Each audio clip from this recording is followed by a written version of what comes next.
to So hear tell that. me again, you said you're in India. What are you doing over in India? You a 4 month tour before you come back to New York? What's up with this?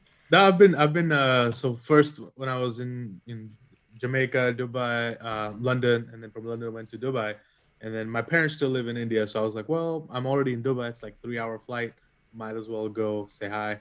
So staying with them for a week or so, and then I'll be heading back. Awesome, awesome stuff. How are the markets doing around the country? Been pretty good. I think things are picking back up.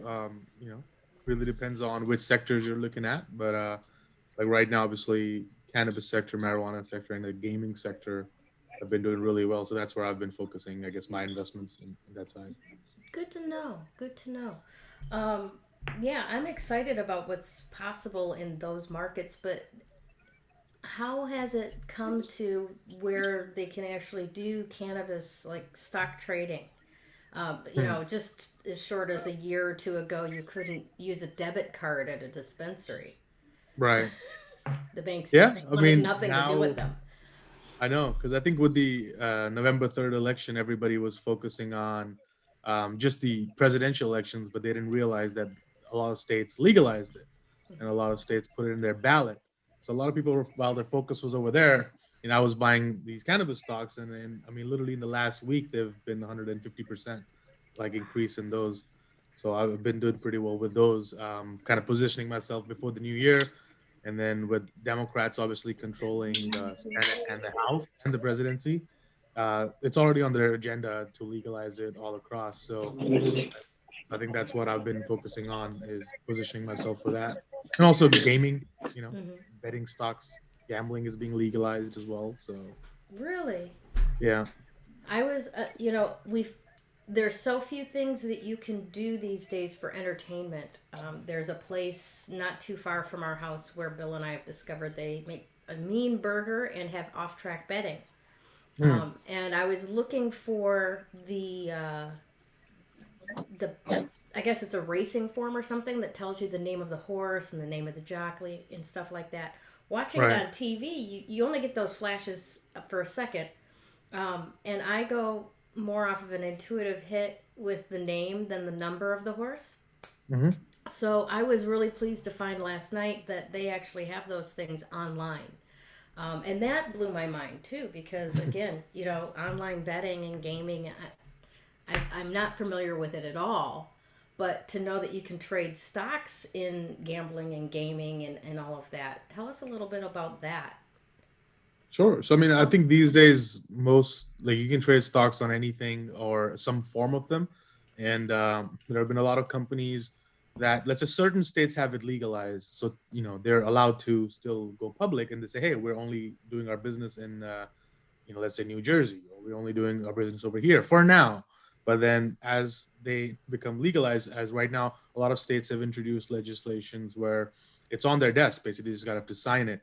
So once they sign it, then those states will also make it legalized. So then if somebody's already operating a great business in, let's say, one state, it's already been proven, they're popular, then it's very easy for them to expand or be the first ones to expand. So rather than a new player opening up in a news town where it's just being legalized, they can just open up a branch. So it's very easy for them to scale and become like an overall bigger company. And like MGM is buying, there used to be Ladbrokes in the UK, Hmm. which is a betting company. So MGM just bought them. So you can already see things are happening. So I think it's like you have to find where these trends are and position yourself if you're an investor. Like trading is different. Trading, you're trading patterns and technicals, and we do that every day as well. But then investing is more like you look at where these trends are and you just try to get in early enough so that Hmm. when everybody starts noticing it, then you get that return. Like right now, everybody's like, "Oh, marijuana is becoming legal. Let's buy it," and these stocks are going up like 100 to 100 200%. When I took a little risk, I'm like, I think it's going to be legalized anyway, so let's take a shot at it.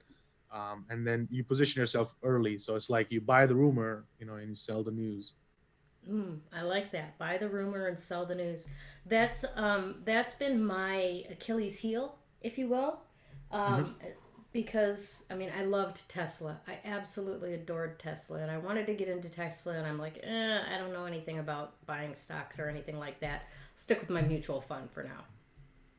And then Yeah. I got a bonus one day, and I'm like, all right, found money. Let's go get some Tesla. And I had like 10 shares, and they were at 200.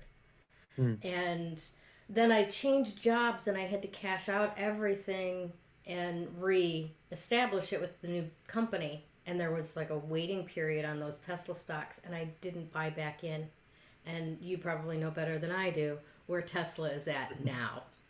Yeah, Tesla's keeps going higher. I mean, two things, two stocks I will say, like I'm very humble to admit that I know nothing about is like Tesla and Bitcoin. In Really? those two, yeah, in those two stocks, I would say your guess is as good as mine because That's technically they're very extended. They're due for pullback. Fundamentally, like if you look at the fundamental, it doesn't really support it. But at the same time, people don't bet on what is now; they bet on the future. So there might be something. I haven't just done my research on that. I just look at it every day. We do day trade it. We'll hmm trade it in and out, here and there. But that's not something that I own, and I just don't understand the company. And my business partner doesn't understand it either. We talk about it every day. We're like, we don't get it. yeah, yeah. It is a whole new animal. And our sponsor tomorrow is actually a crypto wealth coach. Hmm. So hopefully we'll learn a little bit about that Bitcoin and blockchain stuff from them. But I want to introduce you to Ralph Ave.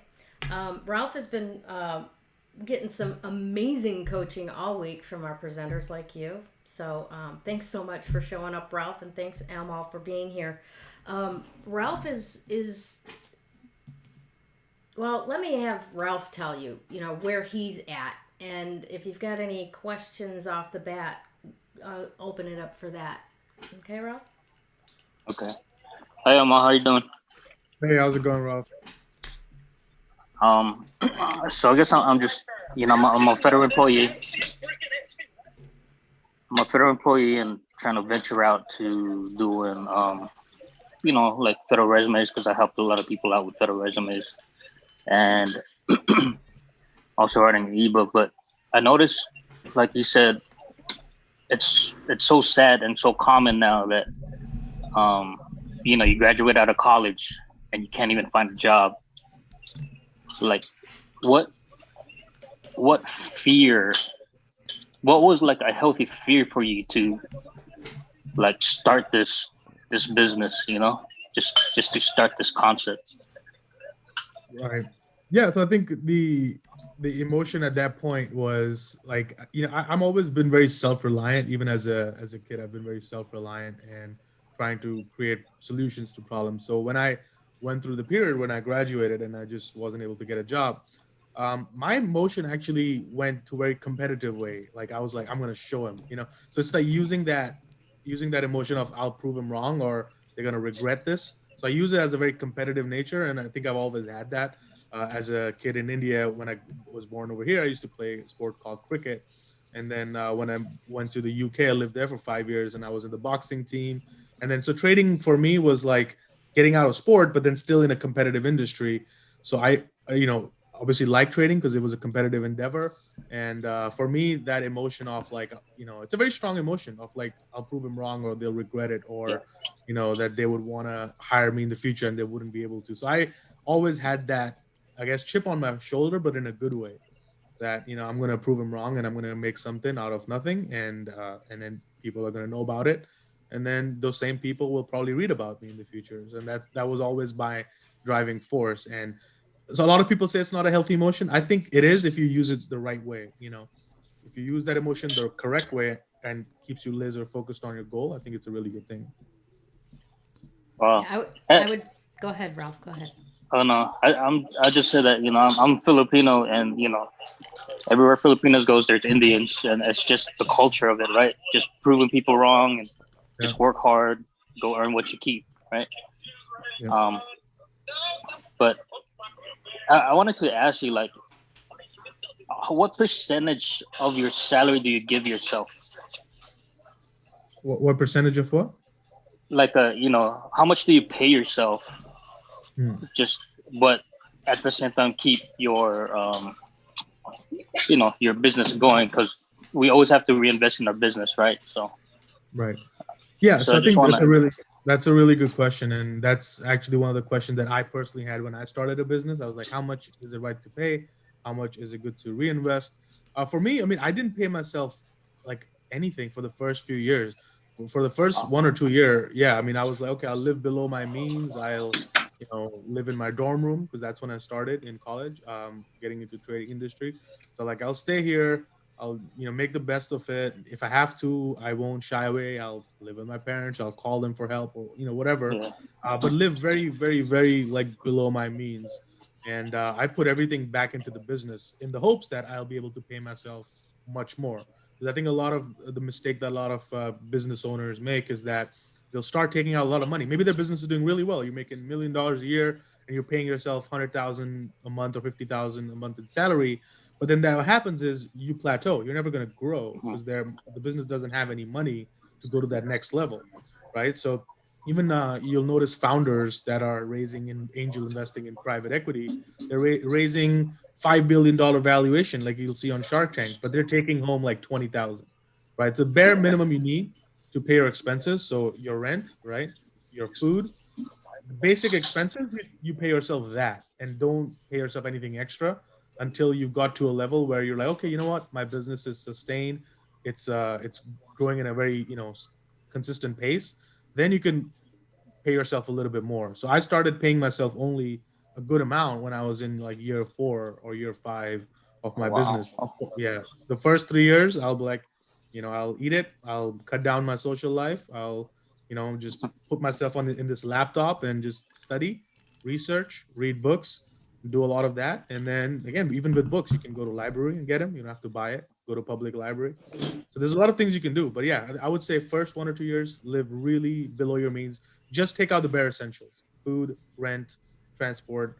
And again, if you have an online business, I guess I was lucky with that. Is that there is no transport; it's just food and rent. So as long as you pay yourself food and rent, the remember the Maslow's hierarchy of needs, right? Pay yourself the basic elements, and then when you get to a stage, you can keep yourself, self paying more. It's awesome. We Right. almost had AJ in here for a second. Hopefully, he'll I be saw coming that. back real soon. Um, and I wanted to just kind of highlight what you were saying about that the energy of vengeance. Like, I'll show you, I will prove you wrong, and someday you're going to want to hire me and you're not going to be able to afford me. There's energy itself is neutral.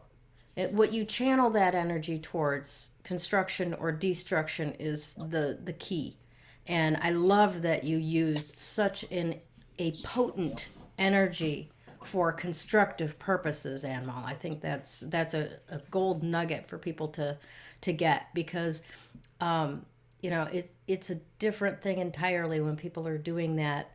I'll show you, and they never step out of the anger part of it into the constructive part of it, and it just takes everything down. Mm. I see that a lot with not successful businesses, Yeah. right? No, definitely. So, at this point in Ralph's game, maybe a little bit of setting aside whatever's coming in from the resume stuff or whatever's coming in from the pension, from exiting out of the military, maybe a little extra of that put aside each week for an investment fund might really work for you. Now, looking at that type of a setup, how much, either as a percentage of what he's already got coming in, or as a lump sum amount that he should to build to start investing, what's your guidance on that, Emma? I think I always tell people like whatever you have coming in, the inflow of cash, income, pension, whatever, like try to live off like 30 to 40% of it. Try and live on that. And I know it's hard, for some people, but depending on how much is coming in and what your expenses are, I would say start by living on 30 to 40% of it, and then put like 10 to 20% of it somewhere that like you're not even investing that, you're just not touching it. That's something you're not going to touch. And then maybe take 10 to 20% of whatever's coming in and keep building a pool. So let's say you have three separate bank accounts, right? one account is for what you need to live off. So every month, whatever you get, put your rent in there, put your food expenses in there, put everything in there, and then take like 20% of it, put it in a like a physical bank account, not an online bank account. You should not have access to it. Like go somewhere really far on a different town, put it in that bank, 20%. Right. That's something that you're not gonna touch. That's the emergency fund. Right. So that you're gonna have for whatever comes throw life throws at you. That's emergency fund. And then you take 20% of that, put it in a trading account like interactive brokers. They pay you I think 1.5% on whatever balance is in the account. So you don't need to buy a stock, but just put it in there. At least you get 1.5%. And if let's say a market correction comes, an opportunity comes, you already have that account ready to buy or invest in the market. So I would say 10 to 20% for investment purposes. And also, I would say people need to start at home. I mean, everybody has so much stuff at home that we don't even know about, we don't even use anymore. That I call that a hidden value or a starter fund. So, like, look at your house, see whatever items you haven't, if you haven't used them in the past 10 days, you're not going to use them again. So, just put it on eBay and build that investment fund. I mean, that's how originally I built it, is starting home or even going to your parents' house. I'm like, hey, are you using this? They're like, oh, we didn't even know we had this. Like, great, I'll take it. You know, so take it, put it on eBay, build an investment fund, and yeah, I think that's what I would recommend. But try to live off 40% of what you're actually making, and 60% of that's just save. Yeah. So like I said, we have like a like a TSP. I don't know if you know what that is. Like we have 5% match, and I'll put in about five just to take advantage of that 5%, right? But I put Mhm. in aggressive. All my stuff that I have invested in is all aggressive, and I just leave it alone because my mentality is I'll get my pension on the back end, which is that I'll get that anyway. Um, is that the right way to go about it, or I mean, I don't know enough about the program that you're on, but I would say even though I guess you're getting the pension, you're getting things.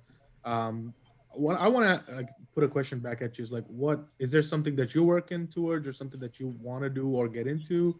Is that something on your mind for the future? well, it's it's multiple things, right? So I think Gail's gonna know my whole life story after this week.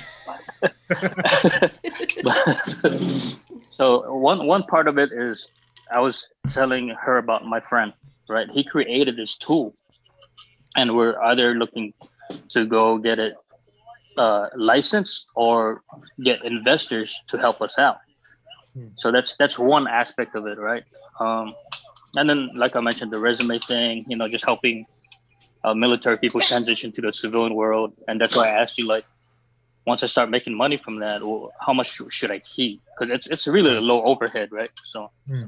it's just time and computer, and that's it. Um, so I guess my end goal is to walk away from my 9 to 5. That's Right. my end goal. Okay. I mean, I think see the resume one. I do like. I think that has potential. Reason I say that is because number one, there's not going to be much overheads. You're the one helping. You're the one consulting. So whenever you're getting into consulting sort of business, I mean, especially in 2020 and 2021, it's been the best industry to get into because your time is the cost, right? And when we're starting out with something, we don't mind putting in as much time as it takes because there's no cost. So and then anything you get on top is purely yours. So I mean, in that type of business, I mean, you could pay yourself, depending on what your margin is, out of the net, you could pay yourself 40%. You could pay yourself that much in a consulting role. In a typical business, much less because you have other overheads.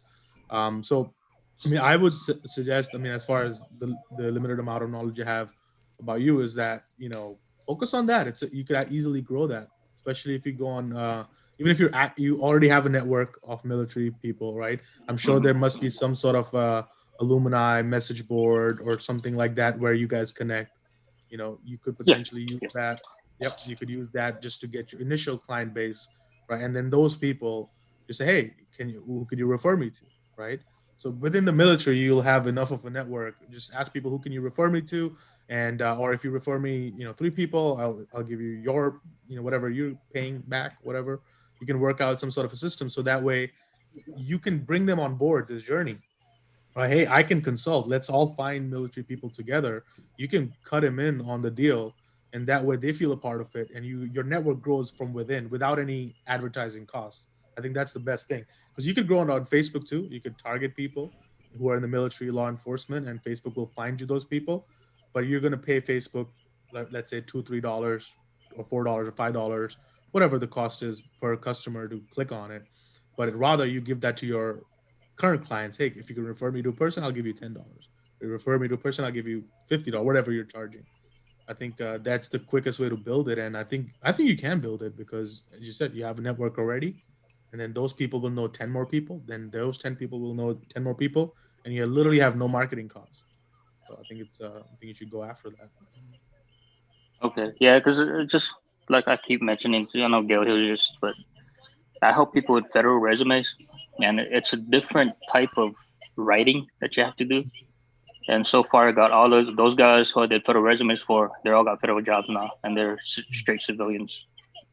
So one of my buddies was like, "Hey, you should start charging people, man. This you have a unique talent of getting resumes making sense and getting in the system." But I always had that doubt, like, what if there's that one or two that fails? Like, Mhm. how do you get that out of your head? Well, you think about it in percentages. You say, "Hey, I have a 90% success rate." That's how you think about it, right? So, in trading, I lose half my trades, right? But doesn't mean trading doesn't work. Is this that it works enough for you to make money? So you could tell people up front. Out of the last 10 people that I've done this for, 8 of them have secured jobs. So rather than mentioning the negative that, oh, 2 of them didn't get it, you say 8 of them got it. It's an 80% success rate. If you apply it on your own, you probably will have a 30% or 20% chance. With me, your chances go up to 80%. So like that's how I would word, I guess, your Oh marketing. wow. Yeah, Yeah. that's a great insight. Absolutely. And we were talking earlier this week with Terry Levine, and she was talking about LinkedIn. That is such Hmm. a fertile ground for Ralph to start putting feelers out into. Are you looking for a federal job? You Mm, know, kind of thing. And we've also yeah. talked about the ones transitioning out of the federal jobs into the civilian sector that he will also be able to help as well. I love what Ralph is up to, and I think that he's got a spectacular skill that he Mm, can market really, really easily. no, definitely. Yeah, I agree. excellent. Mm. Okay, well, do you have any other questions, Ralph? Um, I got. I just wanted his thoughts on like those investing apps, like Acorn and Robinhood, and Mhm. like what are your thoughts on those apps? As I mean, it's good to invest, but just like as a professional, you have the expertise. What are your thoughts on those apps? Yeah, I mean, those apps basically just help you facilitate, investing, but you still have to make the investing decisions on your own on what you're going to invest in. So the apps are mostly brokers. I mean, for now, I would suggest like, rather than focusing on investing at the moment, the first goal is to build a pool, investable pool, right? So first is you build a pool that you can use to invest in later. So there's an app on the iPhone which is pretty good. It's called Guac, right? Like guacamole, Guac. You download that, and you can do goal based savings. Like, so you set a goal. Hey, I want to build a investment pool of $10,000 or 5,000. You can set a goal, right? And then you could set a percentage. Let's say what we just talked about, 10% or 20%. So now what that does, you can put your credit cards and bank accounts on there.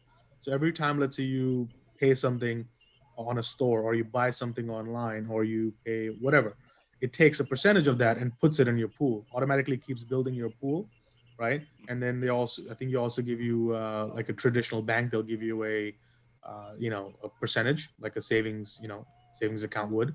So they hold those funds on a bank account for you. So you have a virtual bank account. And I think that's how the quickest way for anybody to build an investable pool is just say 10% of whatever I spend will go to that pool. So if you buy, chocolates worth $10, well, then $1 will go in your investment pool.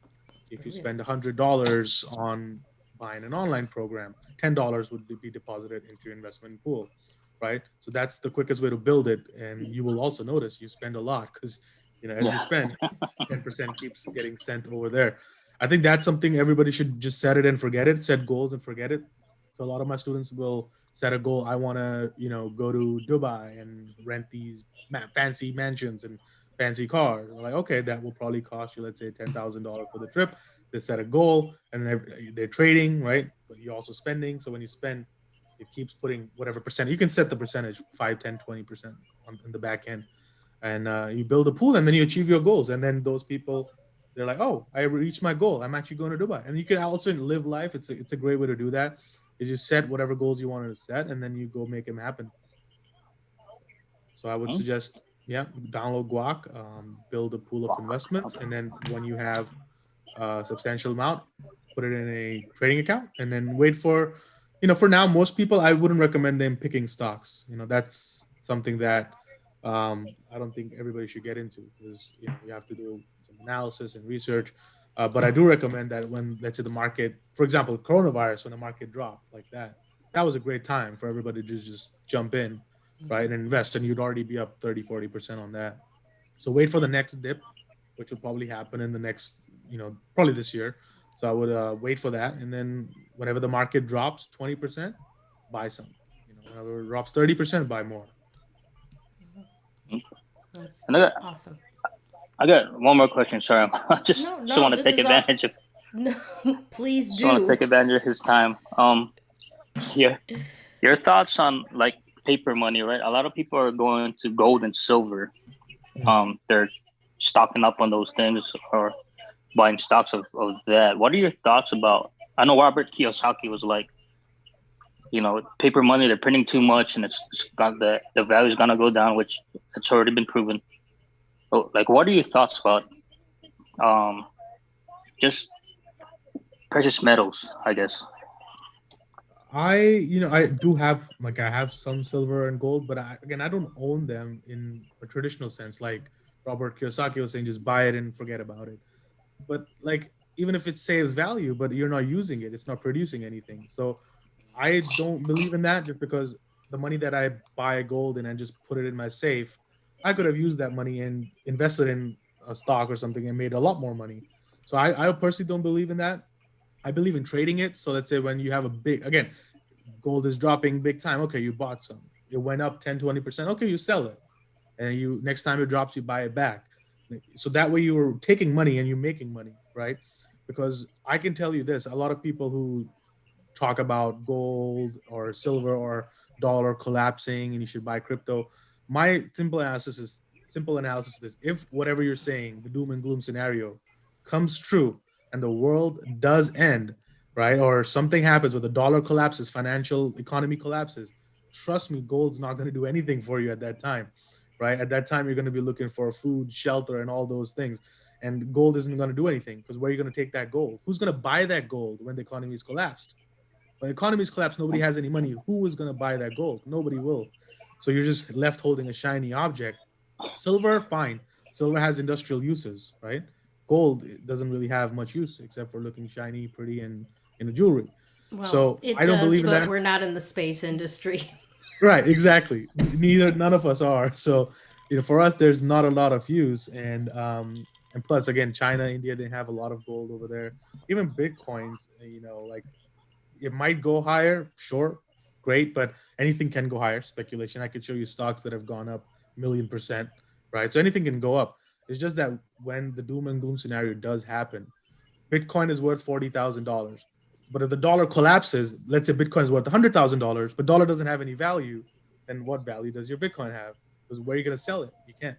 So I personally don't believe in it, because in the end, no matter how much they print, the government, you can't compete with them, right? When the government says this is the currency, then this is the currency, and they can keep printing. They've been actually printing for the last 50 years, but and people, if you go back on YouTube, search the browsing history about dollar collapse, people have been talking about it for the last 50 years. We used to get emails, probably some of you guys got emails in your inbox, dollar collapsing economy, like 10 years ago, 5 years ago. They're still talking about it. And funny enough, most of those people who are telling you to buy gold are the ones actually selling it to you. So even I think Robert Kiyosaki, not to say anything, he has a firm that sells gold. So why is he selling gold if Mm. he wants people to buy? You got to look at it in that perspective. So Yeah, I'm So old more in the enough to remember when Canada had a stronger dollar than we did. Mm, It can yeah, happen. Wow. It can happen. Yeah, I remember Philippines. The pesos was near the dollar during a certain time. yeah. So, Hmm. you're saying just look at everything at a practical sense, then.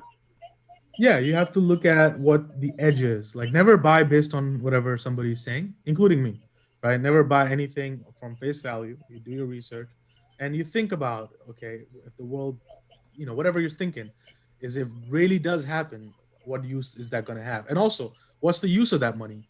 So if you bought a gold for 10 years, how much percentage is that up in the last 10 years versus what if you put that money that you have in gold in the stock market, how much would you up be now? So you have to compare.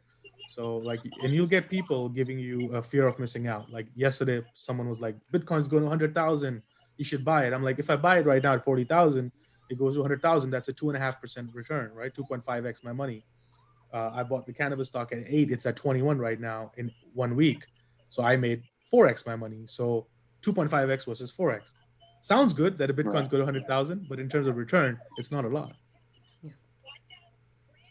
What are Okay. your thoughts Wow. on foreign currencies? A friend of mine, actually a neighbor, came across the street and she's like, "Oh, you got to get in on this." I think it was Iranian money, and it seemed very, very, very, very inexpensive compared to the American dollar. And they're like, "Get in now because this is going to happen and this is going to happen." And I didn't because I'm like, I am clueless. Was Yeah. it a good idea to follow my gut and stay away from it, or is there something to be had in foreign currency markets? I personally think that people should invest in what they understand, they know, and never based on others' opinions, and also fear of missing out. Like you should never invest based off of fear of missing out. Because the way I tell my traders is like, I would rather be out of a trade wishing I was in it than being in it wishing I was out of it.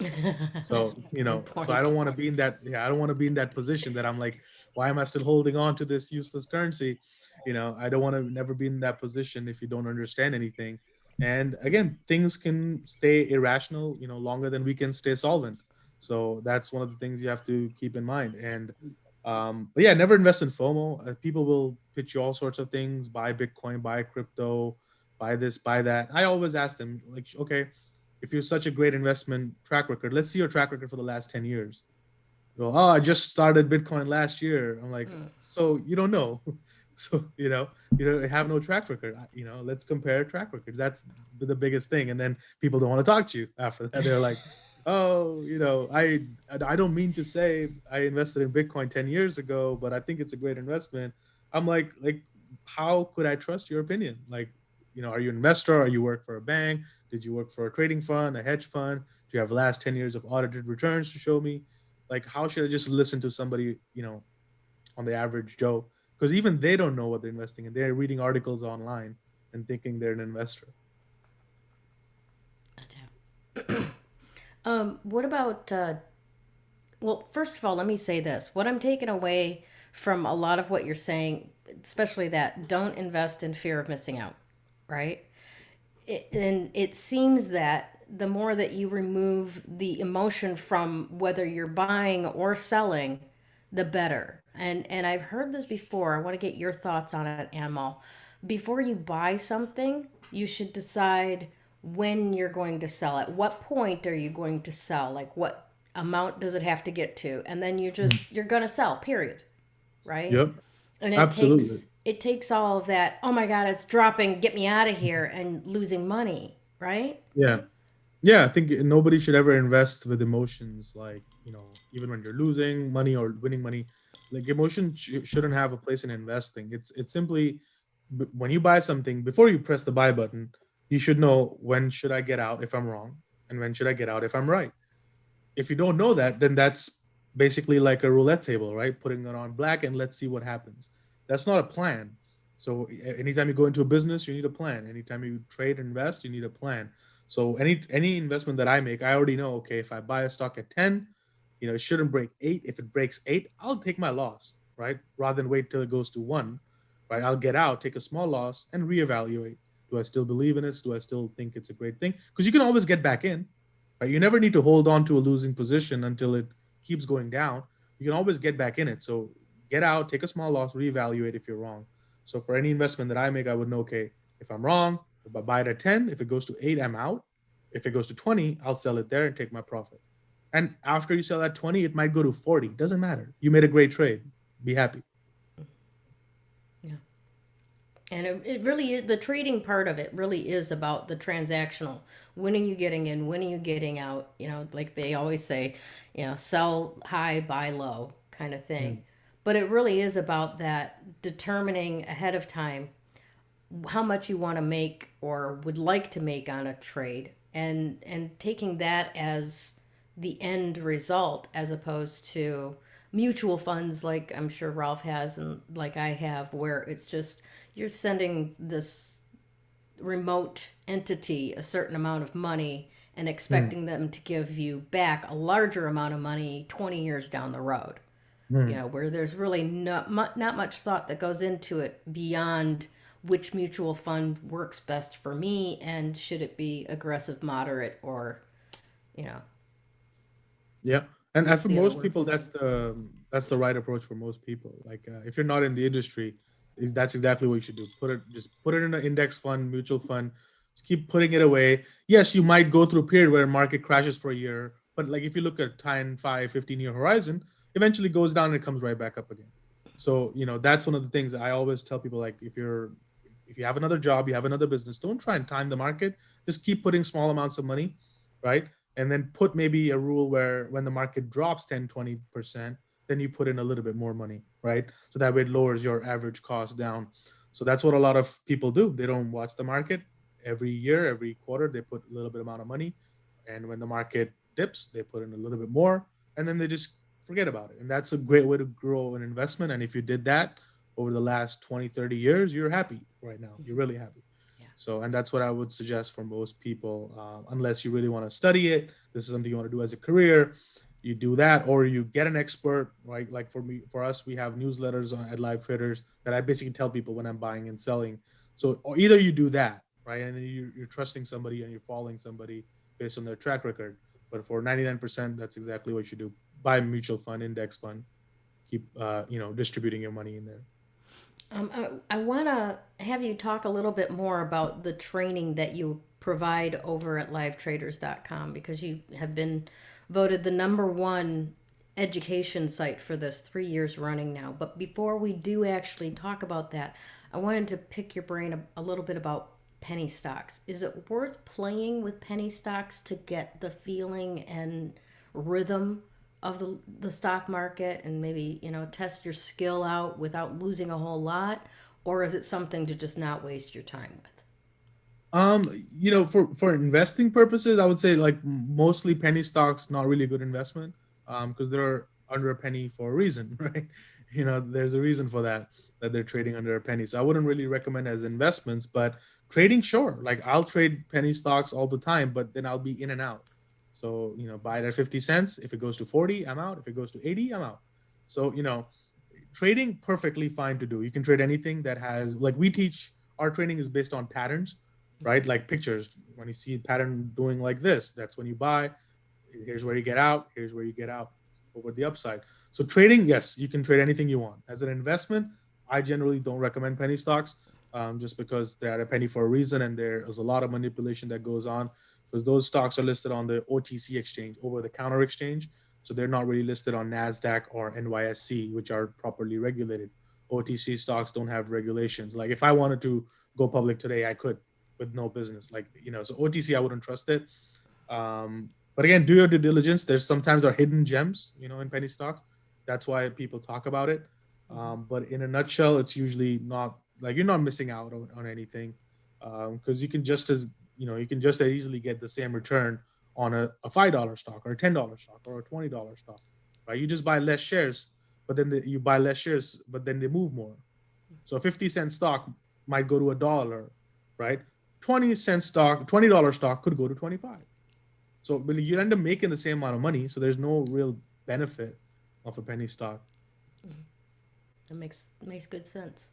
Um, Politically, I mean, we've seen politics impact Wall Street and vice versa, but I digress. we've seen in this last presidency where Trump says something bad about a company and their stock tanks, and then Mm. 4 days later it comes back up. So we just, I'm only referencing that to point out that Wall Street is very responsive to the tone of society, right? If things sound scary, people get scared, money gets scared, scared money doesn't make money, and so on. So, what do you project into this next 4 years? I know when George W. Bush took office in January of 2001, there was a very big dip that followed soon after. Mm. What are you expecting coming up after the inauguration and Biden takes office? Do you expect a Democrat dip? Do you expect things to take off because there's a sense of stability Mhm. restored? What do you see? Sure. So I think there's going to be dips in certain sectors, and there's going to be moving up in certain sectors. So, for example, with Democrats coming, the three sectors that are going to benefit obviously going to be gambling, right, gaming, cannabis, and also clean energy. Right. That's why you see Tesla and all these stocks keep going up because that's what their agenda is. Right. Climate change, climate. So they're going to try to get rid of different kind of fuels, and move towards electric vehicles and solar vehicles. So you're already seeing solar stocks, electric vehicle stocks, marijuana, cannabis stocks, gambling stocks go up. So now those stocks are going to go up, right? But then certain sectors, like probably energy sector, might get hit. Um, other sectors that they don't like, they have regulations, right? That Trump removed the regulations.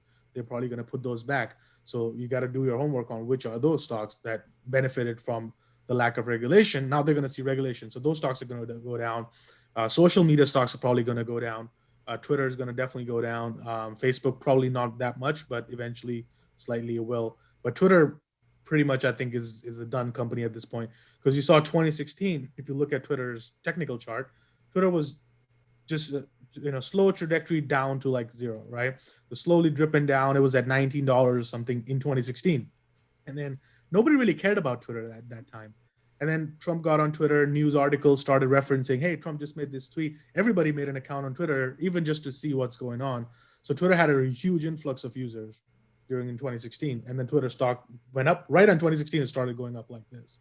So now you see Twitter has started to come down after they banned Trump again. And I'm personally, I shorted some Twitter like at 52, it's at 45 or something right now. I'm still short that position, expecting it to go down at least to 35 or 40. So, that's going to hurt for Twitter because I think he had 88 million followers that are, pretty much talking about leaving the platform. Alternative platforms have started like Gab, right? Which is something I think everybody should get on, because you can anytime a new platform is launched, you can build a following pretty quickly, right? So Gab is going to be replacing Twitter most likely in the next like 5 years. So I think those are sectors. But as overall market, I think we're going to go up a little bit more, probably in the next quarter.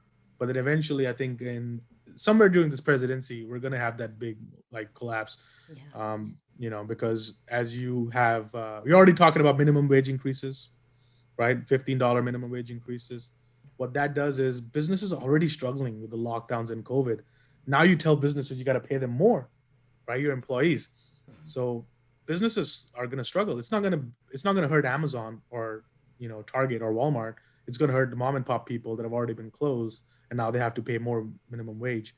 So I think overall we're in a very tricky time. But I think market's definitely due for a pullback, regardless of whether it was Democrats or Republicans. The market was due for a pullback, and we're going to get that in the next 3 years. Nice. Yeah, I would agree with that. Um, One of the things that I was going to say though that about that, it just kind of flew out of my head. Um, oh, the mom and pop versus, it's not going to impact Walmart. It's not going to impact Amazon. It's going to impact the mom and pop ones that we tend not to have on the stock market. Hmm. But as you said about those regulations, One of the things that I've been hearing from a lot of business owners were, oh, it was great paying my taxes this year because I had to pay so much less without Mm. these regulations that than I had to pay before. And when those regulations get put back in place, that will impact the security of the bigger ones that we do trade, right? Because their overhead is going up essentially, Yeah, and the I mean, $15 an hour as well. yeah, and taxes are going to go up because all these programs like the Green New Deal, healthcare plans, like there's no money. The government doesn't have money for that. The U.S. is already in crazy debt. So to get that money, the taxes have to go up. So most likely taxes will go up federally and statewide, by 5-10%. So then are those people, because they're paying more taxes, are they going to spend as much as they were into Amazon or Tesla? That's the way you got to think about it. So Right. I think again, taxes increases when the tax hike happens. You'll see the market drop, Hmm. at that point because well, people have less money to spend. Right. So, and again, even the stimulus bills that have been talked about, where's the money come from? Yeah. Taxes are going to be raised. That's the whole idea. Like, I mean, I'm already trying to move from New York to Florida in the next year because you save 9%, and New York's already talking about increasing taxes. So, if they raise the taxes, then I end up saving 10-12% just by moving. And why not? And everybody's going to do that eventually. So, Yeah. Yeah. very tricky time. Absolutely. I was in the store yesterday and I bought something for $50 and my taxes were almost $5 and I'm like, how did that happen? Yeah. How did that happen? But yeah, it's crazy all over, and I'm in Arizona. I know New York is way higher than we are, way Yeah. My higher. business partner's in Arizona, Scottsdale. So, Yeah, yeah, I can only imagine. I think they've got city taxes over there too. mm. Okay, so Ralph, do you have any like last minute questions or anything that you thought of while we were talking?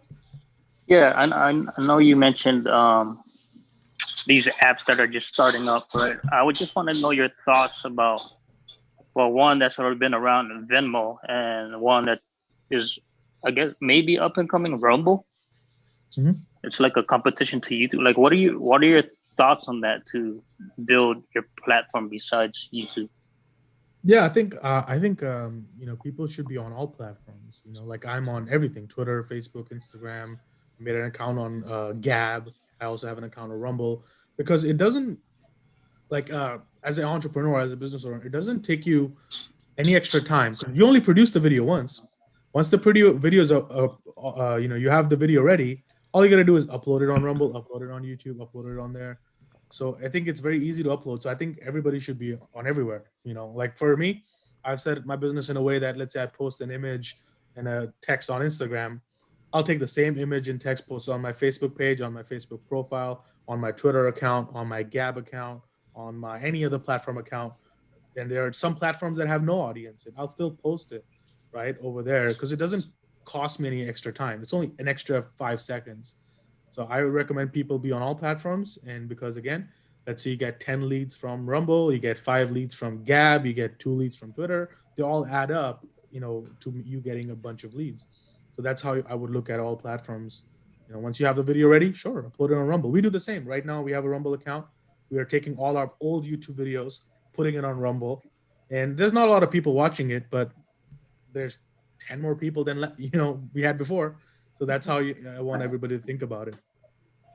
Yeah, it was Okay, interesting. I had wow. never heard of Rumble until I heard the other day that they were suing YouTube for monopoly Yeah, under the Rumble is antitrust a good laws. one. Yeah. Yeah, so they're gonna be building and expanding, I'm sure, real soon. Makes me wonder if they're on the market yet. Are Mm. they? No, not Are they yet. They're trading they're yet? still No. no, they're still relatively new, private companies, just like Gab and Parlor that recently got taken down. So they're suing Amazon now for monopoly and all of that. So. Yep. Yeah. It's gonna be an interesting 2021. That's for sure. That is for sure. Anmol, do you have any final thoughts for us before we send everyone on their way for the day? No, I think thanks everybody for whoever's watching the recording and tuning in, and thank you, Ralph, for your questions. And if there's any way anybody wants to reach me, feel free to do so. As I said, I'm on all social media. The Twitter handle is Delta90, and same as on Instagram and on Facebook. It's all spelled out DELTANINETY.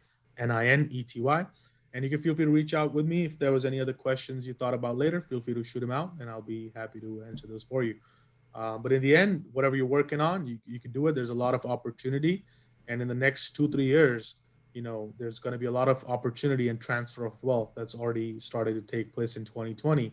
So make sure you get positioned for that, and you don't miss out in that territory. And I wish everybody all the best. Awesome. Thank you again so much for being here and sharing your wisdom and experience with us, Anmol. I really appreciate it. And Ralph, thank you again for Thank you, Amal. showing up and being part Thank of you, it. Gail. So, Absolutely. All right. Take care. Bye all right, bye. take care. Bye bye.